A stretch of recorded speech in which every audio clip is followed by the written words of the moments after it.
Gold Rush Rally represents the pinnacle of the automotive experience, and it is something that I never in my wildest dreams thought would be possible for us to take part in. But this year we have played our cards just right, and we are planning to take the Chrome Gold Ferrari 599 on Gold Rush. But before we do, we got a lot of work ahead of us. The Gold Ferrari 599 is going to be on Gold Rush Rally in a couple of weeks, but we only have a couple of days to get this thing ready, and it needs a lot before it's ready to leave. We have done a lot of work to get this car to the point where it's at to be up to snuff and on the road, but there is still a good handful of things that this car needs before it is ready to go drive a lot of miles in a very short amount of time. Car's up in the air and we've removed one wheel. There is a couple things that are pretty cool to show you guys. With these wheels, you can see the recesses right here that match up with those guys for the bolts. And then of course, there's the plastic hub-centric ring on both. So it is really cool. As far as a spacer setup goes, these are like the best spacers I've ever seen. But we will show you guys. This is one of the issues that caused the tire wear. It's definitely not the only issue, because there's not anything too crazy, but if you listen, there's a little bit of play, and that is coming from the tow arm, which is one of the things we have over there on the table. We have got all four wheels off of the car. The car is up on jack stands, and now we just got to decide where we're going to start, because technically we have suspension work to do on all four corners, as well as the new struts to install. And of course, in getting the new suspension installed, we don't have full strut assemblies. We are going to have to use some of the components from these, but it shouldn't be much because we have all four new shock bodies with our bottom bushing, whatever else. It is just going to be the spring and the top spring perch along with the spring mount. Let's get one out and start trying.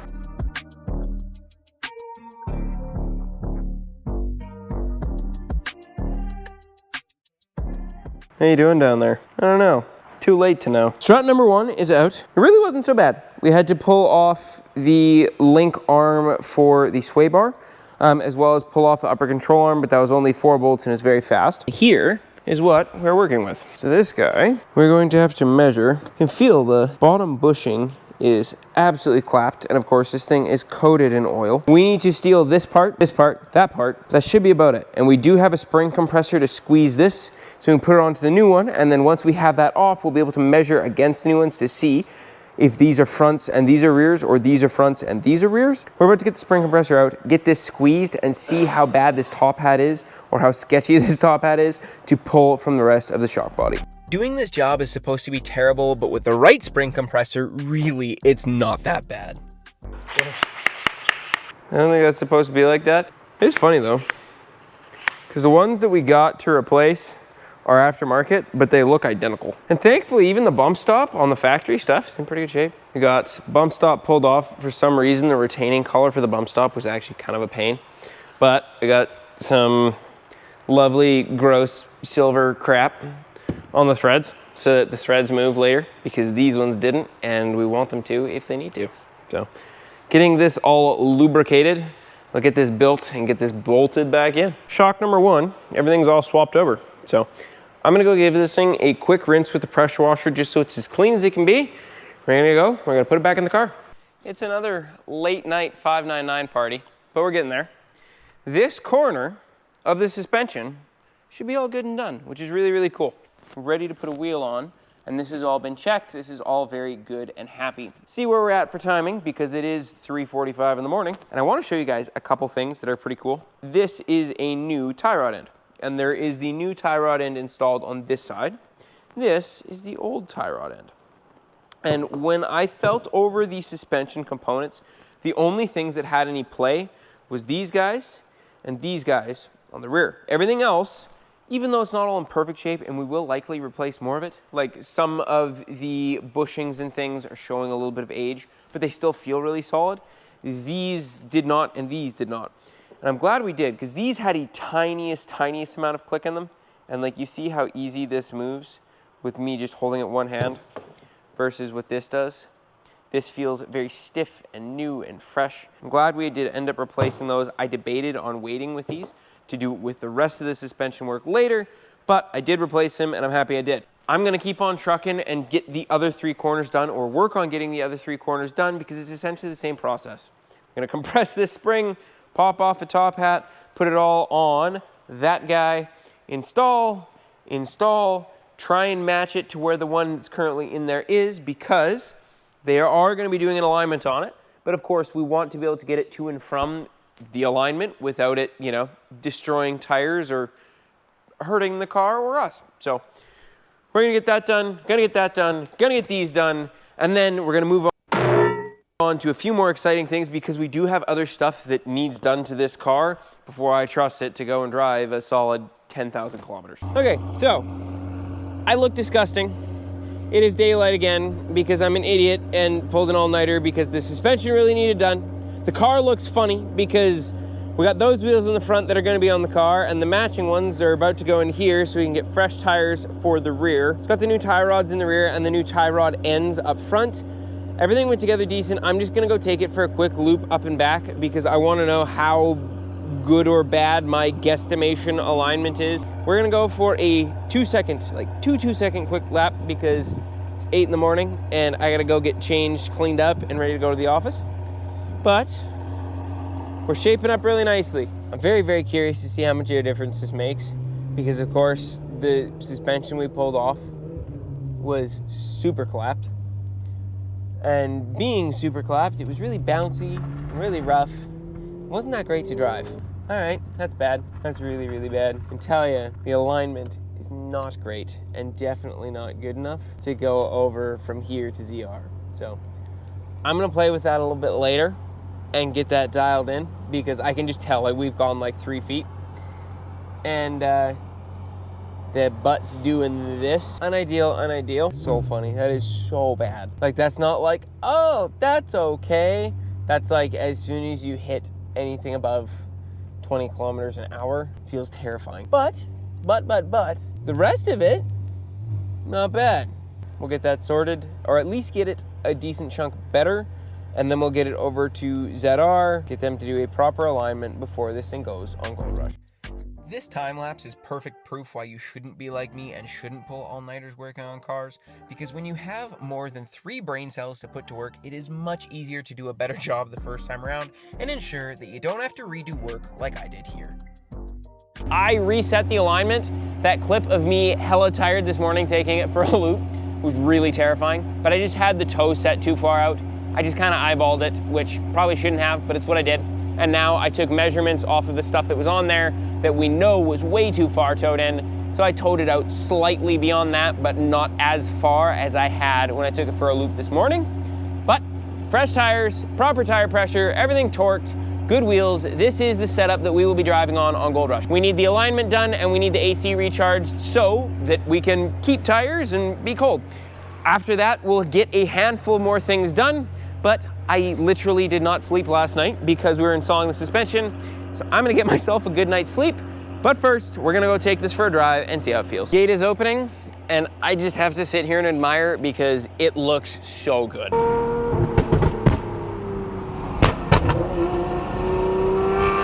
It's definitely still wandering a bit. It's nowhere near as bad. The nice thing is, this stuff costs way less, and it seems to be the exact same stuff. Like, looking at the casting marks and things on the struts, it appears to be identical. We're gonna call it. The 599 has made it back with a fresh alignment. Suspension's happy, tires are happy. Again, we still have a few things to wrap up, but very, very thankfully, the guys here at Luxottic Customs, which are based out of the same dealership that I sell cars from and operate, are quickly doing some film on the car to make sure that on a lovely long drive across the states, we have a little bit of eye protection. Got a brow, back glass, the backside glass is about to be done. Shaping up very well. The car is back from alignment and it drives 100 times better, both in terms of like ride quality with the new suspension, as well as just being aligned to go in a straight line. They also got the air conditioning sorted, which was incredible because of all the mechanical things for me to do, that is one that's very difficult because I don't have the equipment to deal with air conditioning. So they had to fix a purge valve that was leaking, which is why it had no refrigerant. And now the AC is charged and working correctly, which is going to be fantastic when driving pretty well across the United States. Got them to do tint. So we did tint on the back window, as well as we did tint on the rear side glass. and then had him do a brow as well, which should all also help in driving long distances in a car like this. And beyond that, I am gonna probably get him to do side windows tomorrow, as well as headlights, just because I think 50% on the headlights will look great and cover up the amber marking. Worst case scenario, if it was hurting light output enough, I just peel it off. But I think we're gonna get that done. It is currently dark outside because it is 11 o'clock in the evening.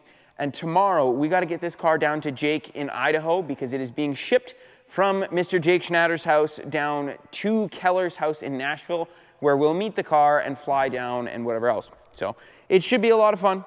We gotta get an oil change done right now. That is why we're here, because doing it on the lift is going to be way easier than trying to do it at the shop. There is still a couple of things we'll do at the shop and look over at the shop, but at least that we will do here, as well as getting a clutch fluid flush done. First thing we're gonna let this do is warm up. And the reason we're gonna let it warm up is so that I can check the oil level, because it came with a very fresh oil change. Like, the oil was very crisp and clean in this car when it arrived to me. So I've driven around a bit on that oil, which maybe I should have swapped it immediately, but here we are.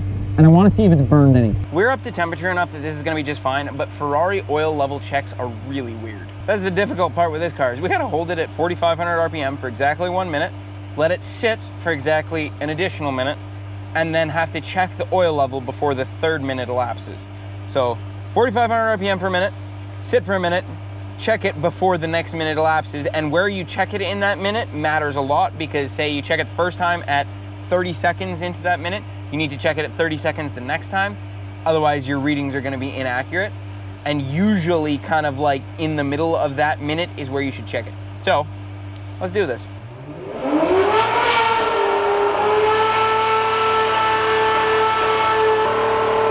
a lot more difficult than you'd think to hold this thing at a stable 45.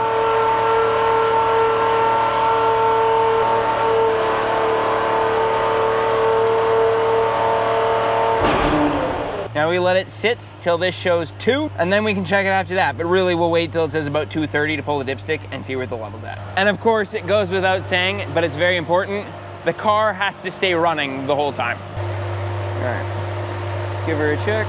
We are still dead on full, which is phenomenal, because very surprisingly, what that means is that this car has not burned a drop of oil in approximately 2,000 kilometers of usage, which is very, very good, because most of these cars burn a lot of oil, and if this one isn't burning any, I'm very happy. Up in the air she be. Fairly simple oil change as far as the dry sump car goes. We got drain plug number 1 for the engine, and we got drain plug number 2 for the sump. Oil sump draining. Almost made a mess, but kind of narrowly avoided it. Just gave a couple good glugs with the pail sitting down there. And another good sign, it appears that there's a magnet on the drain plug, but there's no metal on it.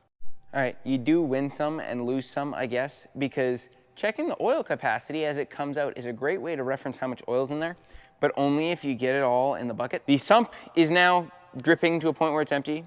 The engine is now empty and the plug is back in. I'm gonna get this cleaned up, and then we can swap a filter and fill it with oil. Drain plug 1 is already in with a fresh washer. Let's get drain plug 2 back in with a fresh washer as well. 1 oil spillage later, we have got a fresh oil filter. And now it is time for us to get this out of the way so we can get the car on the ground and put in oil. We're about to get a little bit ballsy putting oil in this thing, because the only funnel I have is kind of dusty and gross because I'm using it to put diesel conditioner in the fuel tank of this thing. But we are gonna give it a go anyways, because the opening to the dry sump tank is quite large. And what we are gonna do is, we can see here, we caught approximately 11 liters or just over 11 liters in the bucket. So we're going to take and put 11 liters in first, and then we'll run the car up to temperature, measure it, and see how it does. Because theoretically, I know we're gonna have to add a little bit more than that. We're gonna go put 11 liters in here and try not to spill in doing so, and we'll see where we get from there. You are witnessing a rare moment, but thankfully, the 599 is one of the few supercars that filling it up with oil is actually quite easy, and we didn't spill a drop.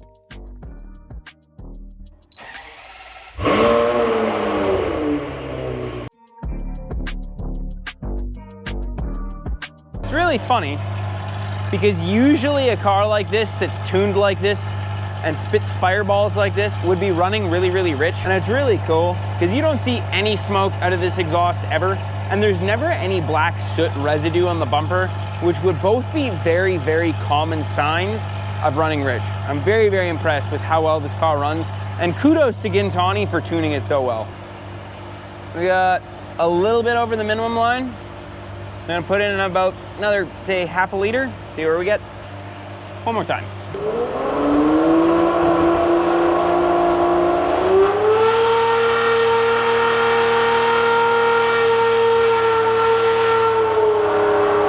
Level is perfect, as is the theme as of late. It is still super late outside, but we are very, very close. The oil change is all happy and done. We're about to jack up each of the wheels and check all the suspension components because all of it was just pulled apart, as well as quickly flush the braking system just because we don't know the last time that was done outside of us flushing just the top portion, all in due time. And what I mean, of course, by this is that one of the things we had to replace in getting the car on the road in the first place was the brake master cylinder, but when we did, we just vacuum blend it from the top side rather than through the brakes, so we wanted to finish bleeding it through and making sure fresh fluid was through the whole system. And just like that, it's 3:30 a.m. We do still need to re-stick on the wing because currently it's super floppy, but we'll finish doing that tomorrow morning along with bleeding the clutch. We just bled the brakes and looked over all the bolts of everything. We'll finish doing that. We'll put on the skid plates and the skid plate hardware, and this car is ready to go leave with Jake in Idaho. The clock is ticking down, and we have to leave very shortly to get this car down to Idaho, and I only have 2 things left. I know I've kind of jumped around a lot because there's a lot of stuff I want to do, and for the immediate moment, we're going to hold off on doing the clutch fluid bleed just because we're running out of time. We might do it at Jake's house in a couple of days if we have time at his shop before we leave from Idaho and leave the car there. But for the immediate moment, we definitely need to fix this, and we definitely need to put those on the underside of the car. I just ran to the bolt store to get all the stuff needed to install those because we didn't have any hardware for either of those things to go underneath the car, but now we do. So I am going to do boring work, get that fixed, and then theoretically, after a lot of dinking around with it,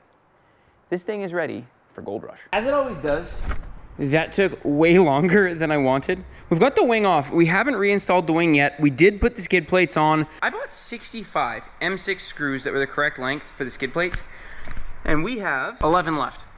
So we used 54 screws or 54 bolts underneath the car to secure the 2 panels, and that's even with a few bolts missing. So they take a lot.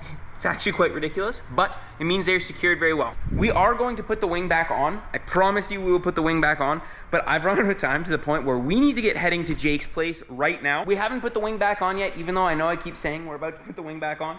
The only reason we have not is because I'm gonna have to take some time to clean up that glue residue, and it is already after 3 o'clock, and it's about a 7-hour drive from here to Idaho, and we're going to be taking this as well as the truck with Jet and Hope and Sean. We are going to toss the wing in the truck for now, and we will install it once we're in Idaho. Thank you guys so much for watching. This car has been an absolute blast, and I can't wait to keep sharing it with you guys. Make sure to subscribe because the next video we are gonna be doing some shenanigans with Jake Schnatter in Idaho. Thank you guys. We'll see you next time.